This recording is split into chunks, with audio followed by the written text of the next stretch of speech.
Maiyegun diary Politico. Maiyegun diary Godfatherism. Friends, and tell them that Maiyegun today.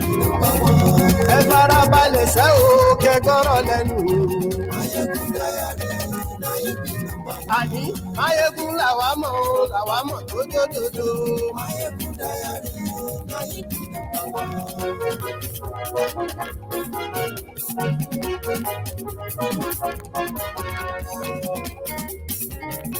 Àní ẹ̀sùn ràkì. Maiyegun ti dé. Maiyegun ti dé. Ọ̀jẹ̀lú ẹ̀sùn ràkì. Maiyegun ti dé. Àní ẹ̀sùn ràkì. Maiyegun ti dé. Lórí Facebook. Maiyegun ti dé. Àní ẹ̀sùn ràkì. Maiyegun ti dé. Lórí YouTube. Let's get into the mood. Invite others. Invite everyone that needs to be here in the next 1 minute, right? Subscribe, like the video, share it. Yes. I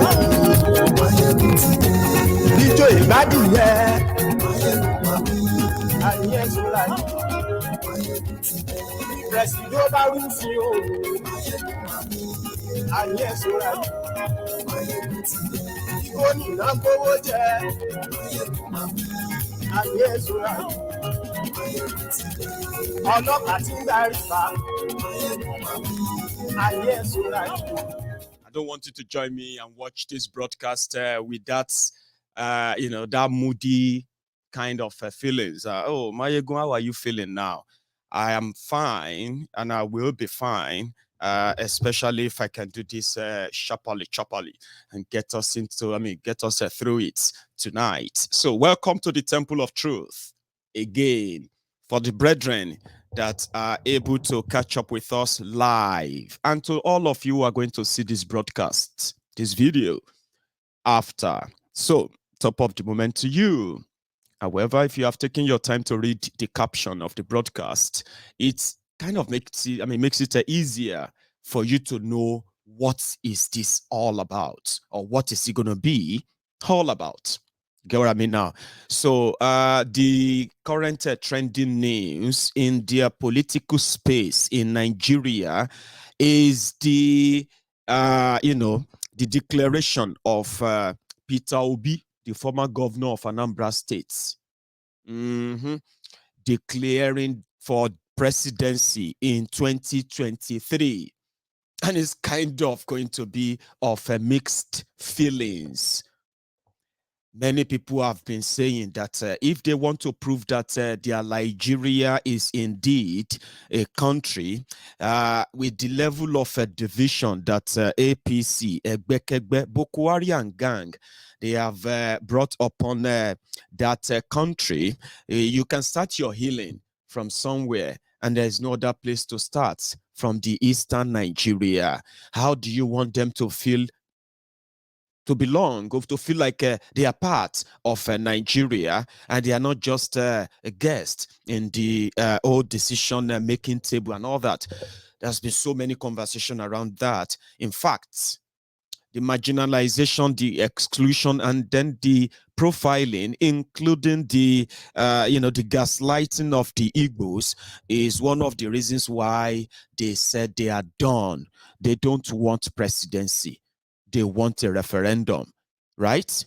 However, the Igbos, an average Igbo man, average Igbo woman, an average Biafrans knows that it is only during this political abracadabra that they tend to play, tribe versus tribe, this and that. And in most cases, the Igbos always lost out. They make them get to be part of it, and at the same time to validate the process. So whatever then happened afterward, the Igbos ended up being the ones to be blamed in most cases. But this is now so different when one of them, which is Peter Obi, a one Nigeria. This is why I said it is a mixed feeling, okay? So if some said that if the leadership of Nigeria, if they want to get it right to start with, they just have to start electing or choosing leaders who are not choosing their leaders who have a real qualification, the wherewith the what it takes, track record of delivering, rather than the leaders with religious, tribal, ethnic coloration. But that is when people want to sound politically correct. Of course, if you really want to lead a country, to greatness, you don't elect or you don't choose leadership or leaders just because of where they come from or the type of religion they belong to or the class they belong to, all that, right? Not just that. There are better qualifications that all of these are completely irrelevant if you really want to choose leadership, and leadership that will take a country to the greater heights. But is that what it is in Nigeria? When people want to sound politically correct, when they want to sound like, logical, they call it. But practically, what are the ingredients that goes into, choosing your leaders, starting from how rich they are or who is their godfather. Then next to what kind of religion are they into, and who, all those things. And where is he from, or where is she from? What tribe? What ethnic nationality, and the rest of that. These are all of the ingredient that decides who becomes what in Nigeria. And in this case, the elite, they decided to form a kind of a union above the rest of those they call their citizens. So the elite formed the union where all these differences, all of these points and all that, they don't matter to them. They don't deal as tribes. They don't deal as because of their religion. All those don't matter. But to their citizens who would decide who will become their leaders, they have to consider all these things: religion, where is it from, and blah, blah, blah, blah, blah. That is the reality.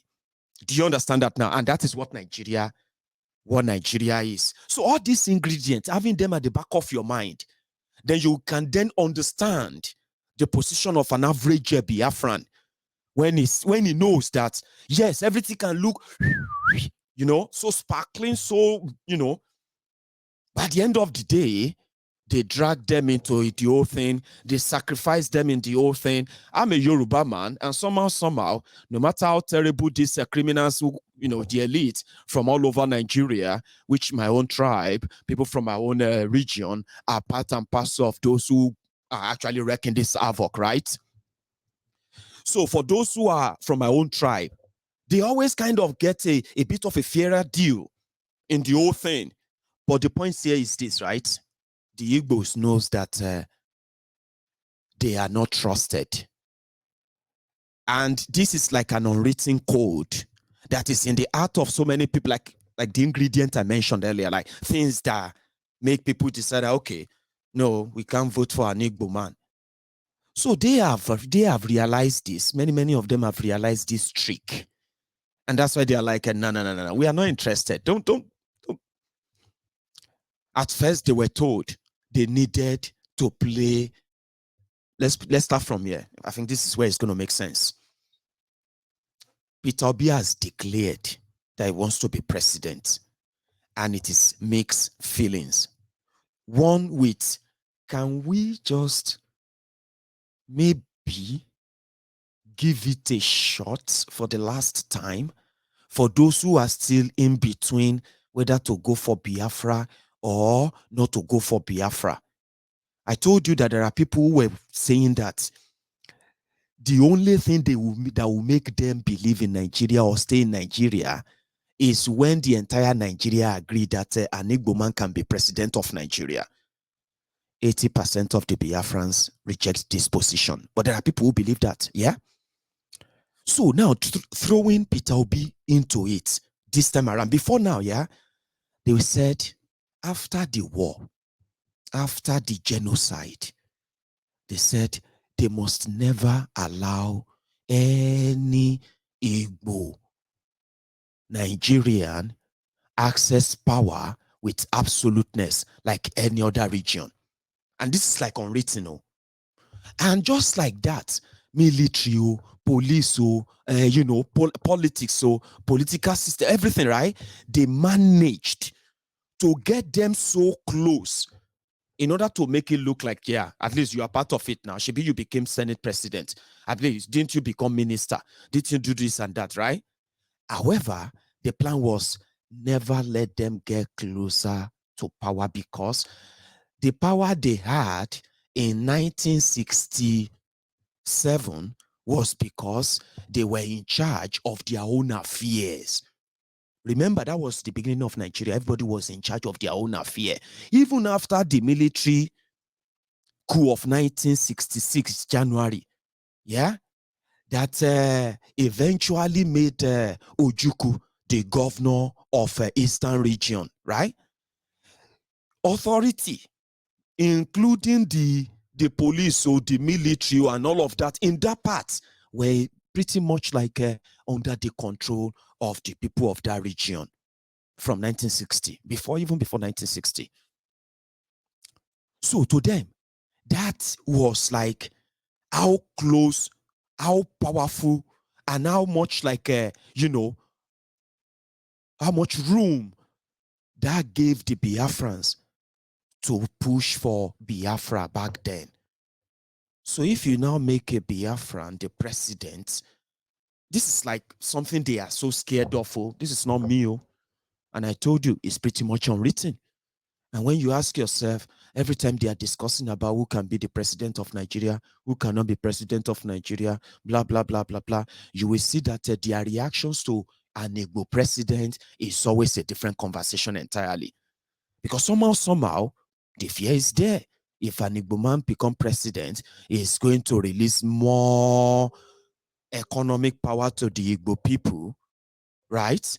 And then once they have more economic power in the sense that an Igbo president knows the economic advantage of opening up of the eastern region, opening up their seaport, opening up their own, just everything they have to do in the west, doing it in the east. This to them can get them so close to Biafra. So because of this, many now felt, they know that they never trusted them to that point that they will allow them to. So they don't want to validate anything. So what they did, they tell them back then after the war, they said they needed to show more that they are not going to break away from Nigeria. Listen to this. You have to show to us that you are not going to break away from Nigeria before you can be trusted with inclusion in the administration and wherever of this country. Like I told you, it is unwritten. But an average Igbo politician, Igbo man, Igbo businessman and woman, even an average Biafran, everybody knows this, is unwritten. No trust. But you need to show that. And since after that war, do you know that the only people who have, after the war, despite all the suspicion here and there, when they now said no winner, no victor, no vanquish, right? The only people who have believed in Nigeria, despite what happened, are the Igbo people. And how do I mean? What do I mean by that? After the war, you will think the Igbo people, the Biafrans, they are never going to have anything to do with the rest of Nigeria. Their investment, their money, they will just stay back in their place. That something like that would have made all of you believe that, since after the war, they don't even go anywhere. You will barely see them anywhere. They are not even part of this Nigeria. That is why we can't trust them. How can you trust people who have never shown that they are part of Nigeria after the war? How can you trust them with power? Do you understand that? But the only people who have been everywhere, even after the genocide, have been the Igbo people. You see all this northern Nigeria everywhere. Igbo businessmen and women who are running the economy, running the So they have still been the only people who believe so much in Nigeria. What did they get back? Every time the political class, the criminals, military, religious, politicians, and the rest of them. Every time they have run into any kind of they've run the country into any kind of trouble. Do you know who will take they take the piece on? Igbo people. When somebody draws a cartoon of Prophet Muhammad sallallahu alaihi wasallam in Denmark, or far away Denmark, their fellow Nigerians in northern Nigeria, Kano, they are looking for a maker, they are looking for Yebushi, they are looking for Uche shop, they are looking for Mama Nkeshi's business everywhere to burn down and kill. And then you are still pretty much like, we don't trust them. They say it openly. I'm just repeating what you all know. You all know this. I'm a Yoruba man. Majority of my viewers are Yorubas. Do you understand? And this is an open prejudice. Now, all of this is just to let you know about the facade or the facade, or what's it called? The fraud called Nigeria. They are put up an appearance, but underneath, it is it's completely disjointed. And the things that makes it more disorganized are these references I just gave to you right now. We were supposed to be one Nigeria, B. We were, no question. You are a Yoruba man. Yes, I'm a Yoruba. You are an Igbo man. Yes, an Igbo man. Everyone is what? But the people who have shown so much and invested so much in the project Nigeria, even after killing 5 million of them, are still the people that an average Yoruba man, an average Hausa man, an average Fulani man, woman will tell you we can't really trust them. And then you ask, what else did the Yoruba contribute to Nigeria that Igbos didn't contribute? What did the Fulanis, Hausas contributed to Nigeria that the Igbos didn't contribute? And what did we contribute that make us to end the trust and say a Yoruba man can say he wants to be president? Nobody will say much other than, is he a thief? Where does he belong to? Which religion? You see, all of us get our own prejudices against us ourselves. But you can all agree that whenever they say you need 5/10 to pass this entrance, as the rest of Nigeria, when an Igbo man or a Biafran get to that door, they will tell you it has to be 10/10. There is no 9/10. If you can't do 10/10, then you are not qualified. Have you not noticed that? That is the textbook definition of a disjointed country. And politically, the conversation is around that. Because they said the Igbos needed, I think it's pronounced as facade. You know me, I'm a Yoruba man, so don't blame me. Okay? Sometimes some words, you pronounce them as they are written, and then you go back again and you'll be like, what's the difference? Facade, there be facade, but it's actually facade, by the way. So for the sake of the kids, we'll probably have a better time in picking our diction, as they say. So make you a manager more. Anyone where I remember I could pronounce that right. No, I'm okay. That's not for me. So that is the discourse in there. And this, you see, all of these references, right? They are the real ingredients of Nigeria politics. And over the years, analysts or political what do they call them? Political analysts and the rest of them, they have tried to see if they could analyze in a clearer, understandable form, right, the concept of Nigeria politics, and then the ways of the Nigerian politicians, and what really moves them, what motivates them, that eventually all that motivates them that are so contrary to anything that is related to nation building. So there's nothing that has to do with people, building the nation. No, their politics, their policies, the things that decide or dictate their politics or their policies are from the irrelevant ingredient of, like I mentioned, the tribe, religion. Oh, he's a Christian. The Muslims are not going to be happy. Which Muslims are not going to be happy? The northern Muslims. You need to, those are the determinants.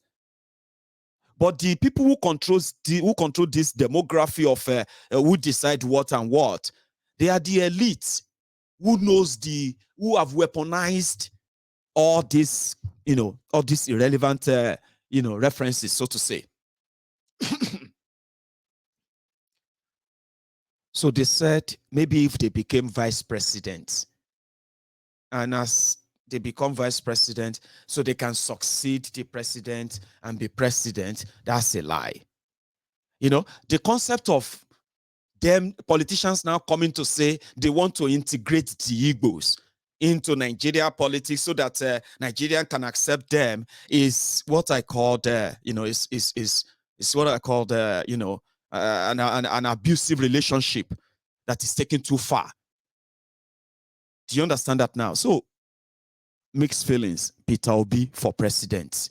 I know many of you are going to take your positions for so many reasons. I can't read all your minds, but I can help you to understand that if you drive, should I say no? If you flow with the wave of all of this without understanding these ingredients I mentioned that decide or determines what will eventually happen. What you are going to do is that you're going to drain yourselves of your energy, resources, and unnecessary hope.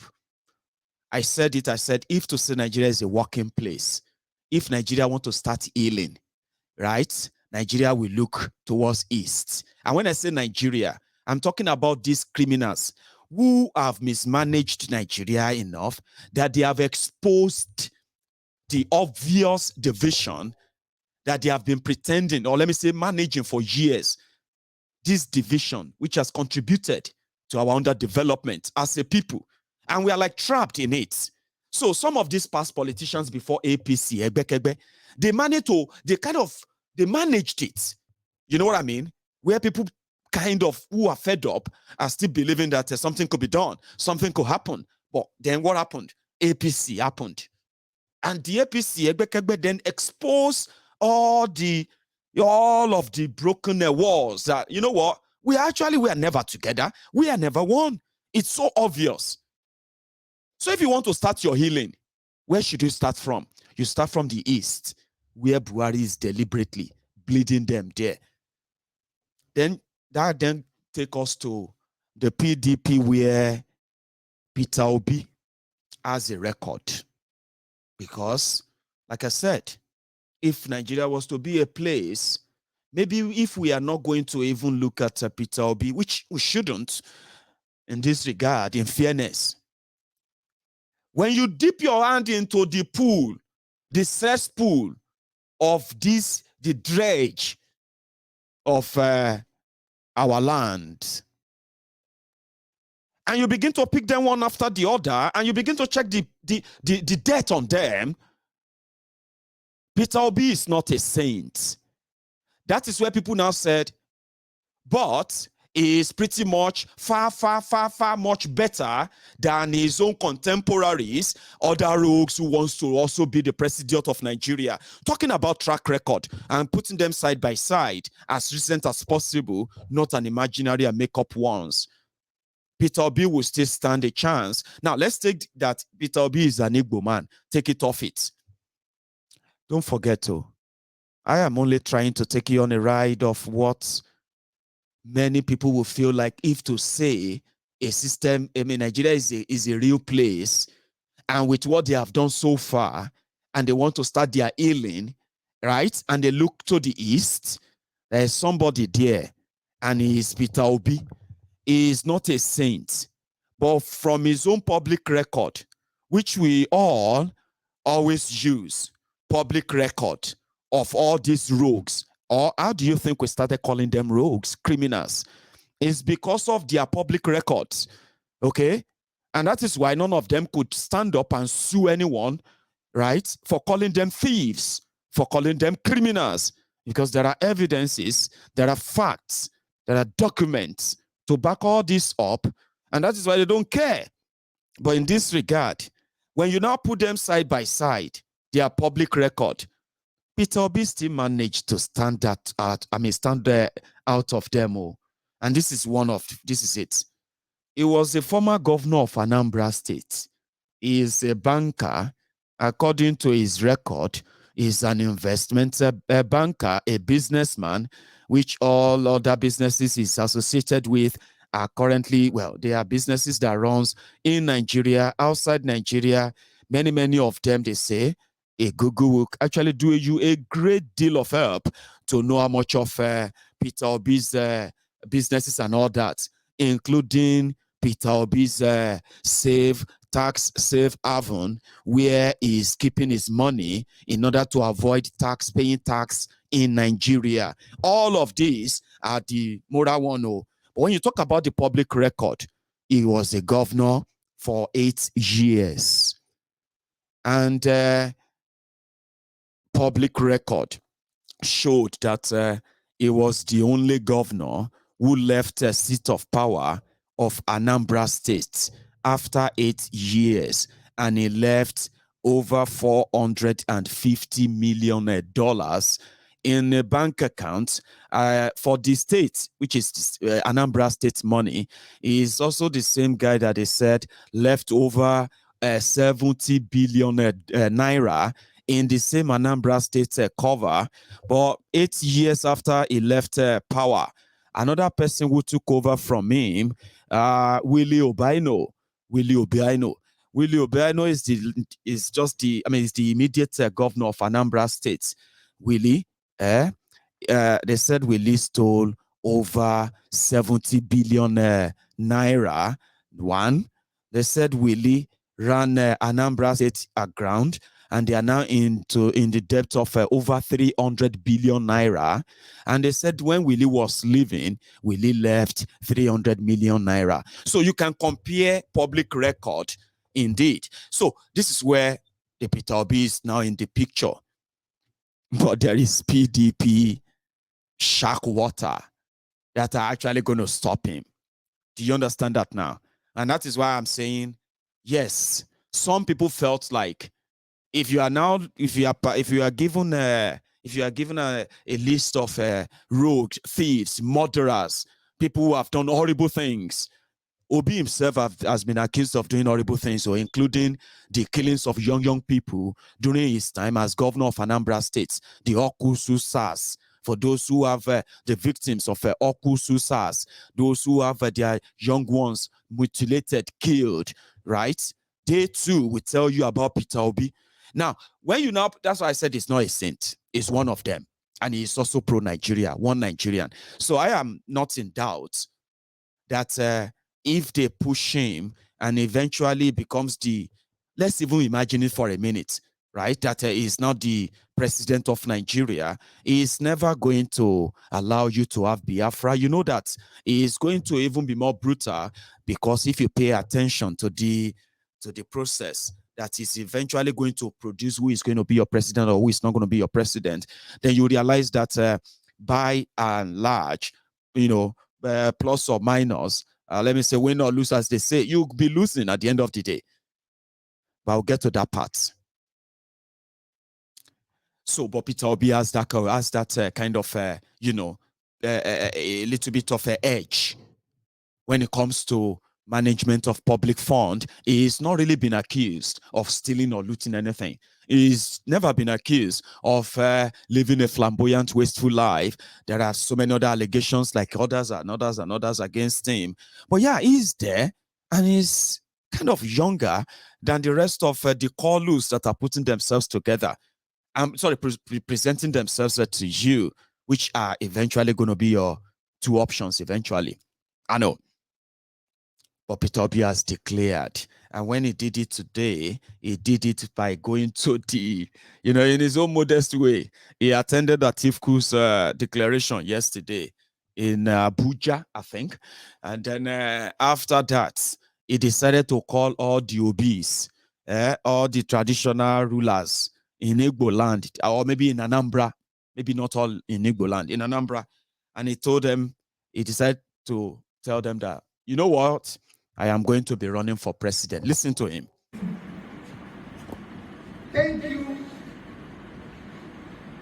for being representatives and what you're doing in your various communities. My job here is simple. Is to inform you people as my own father that I'll be contesting, aspiring. Because at this stage, we're all aspirants. I'll be aspiring for the post of President of Nigeria.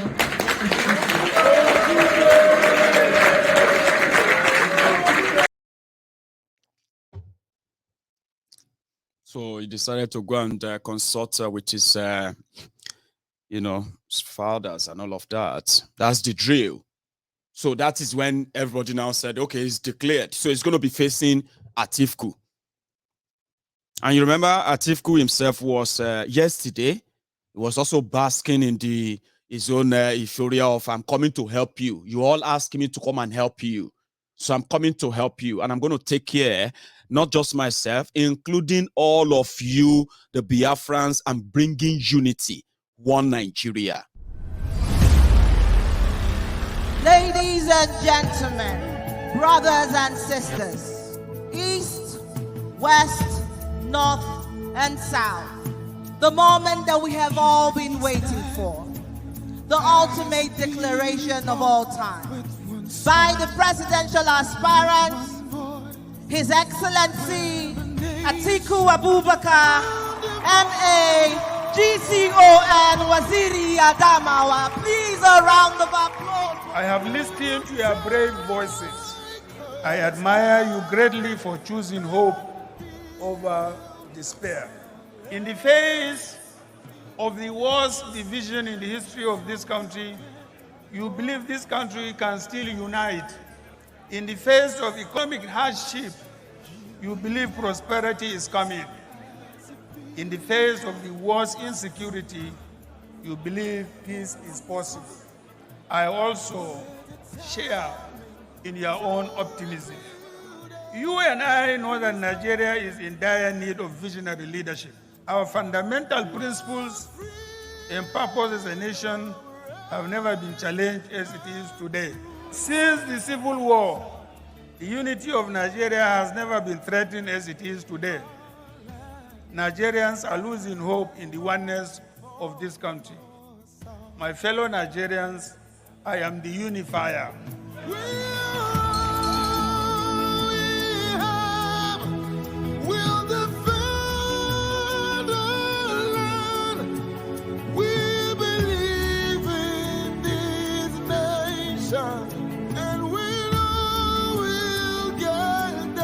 Throughout my life, I have never looked at Nigerians as divided people.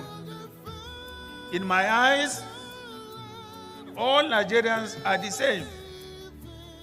When I see you, I don't see Yoruba or Hausa or Igbo or a Northerner or a Southerner. When I see you, I only see a Nigerian, and I expect the best from you as I extend my best to you. All Nigerians are equal and should be seen and be treated equally. There is no unity without justice and fairness. That is why I will deliver leadership of justice and fairness. We need a new kind of leadership that will steer us to a positive path. In 2023, we want a president who has ideas on how to fix Nigeria. We want a president who understands several calls and encouragements from you contest again. I have listened to your brave voices. Beyond the words coming out of your mouths, I could imagine your frustrations, yet you are hopeful. I admire you greatly for choosing hope over despair. In 2023, we want a president who has ideas on how to fix Nigeria. I have no doubt in my mind that we as Nigerians can do it. We have done it in 1993. We can do it in 2023. We have got the opportunity to serve again for additional 4 years. And Nigerians will know the difference.